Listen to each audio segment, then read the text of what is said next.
There was a day that I became wealthy. I'll tell you the day, I know that day I was rich. I was broke, I was pissed, I was angry at everybody else but who? Myself.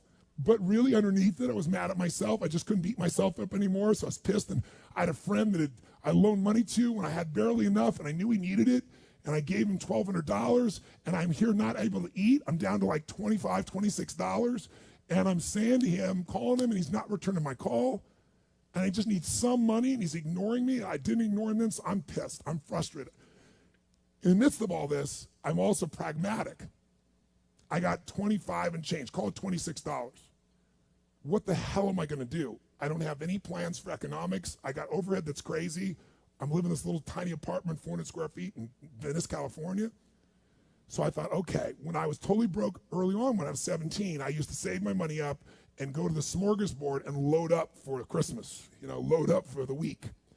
So I said, I was in Venice. I'm gonna go over to Marina del Rey, where all the yachts are, and there's a place there called El Torito. And I'm gonna go, they have an all-you-can-eat smorgasbord. I'm gonna load up for the winter. I'm gonna get there. So I didn't drive there because I wasn't gonna spend the gas to get there, plus I needed to walk, so I walked there. And I go in, I'm not dressed really great, but it's Marina del Rey, it's okay. And I got a place right by the window, and I can see these yachts going by, and I'm dreaming of what life could be like, and I'm starting to let go of my anger, and I'm starting to focus on what I want instead of what I don't want. How many followers say I? And that shifted me just a bit. And now I'm eating, which shifted me a lot.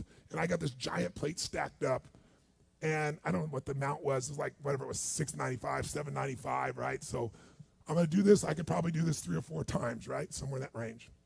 As I'm finishing my meal, this little boy comes in, dressed in a little suit.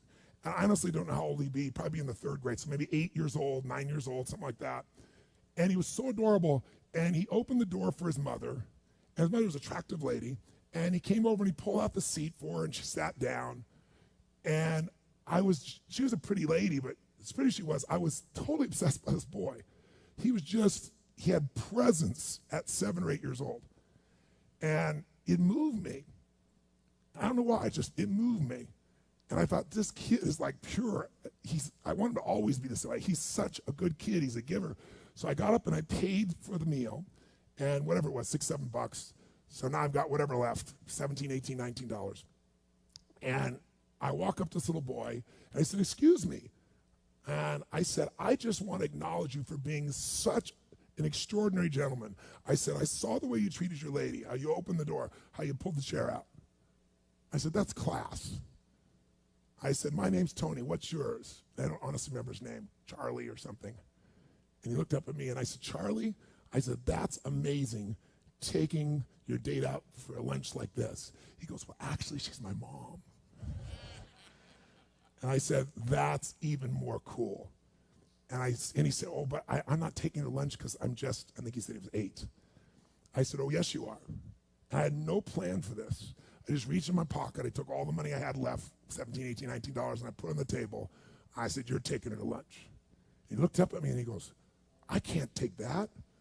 I said, sure you can. He said, why? Because I'm bigger than you are. And he smiled real big, and I didn't even look at his mom. I just turned and walked away. And I didn't walk out of that door. I flew home. I should have been freaking out. How the fuck am I going to eat? But I didn't. I flew because something inside of me had finally got past scarcity. I finally realized there's something inside of us more than our limits, especially around this thing called money that I had let terrorize me. And I got home, and the mailman came that day, and I had no idea I was going to have my next meal. And a letter comes, and it's from the guy I loaned the money to. A handwritten note saying, I've been avoiding you. It's wrong. I'm so sorry. You were there when I needed you. Here's what I owe you plus a little bit more. And the $1,200 was there, plus another $100 for the time that I had to take care of it. And for me, $1,300, that was enough to run my show for a month or two. And I cried. And then I decided, what does this mean? And I thought, this means that whenever you give, it's always going to come back, so you don't have to ever think about that again. Just give. And the rewards will be greater than you can ever imagine. I don't know if that's coincidence, but I decided to believe that day was a blessing when I became rich. And I can tell you honestly, I've had tough days in my life, economically, emotionally, like all of us. But I've never gone back to that scarcity. I never will. The secret to living is giving.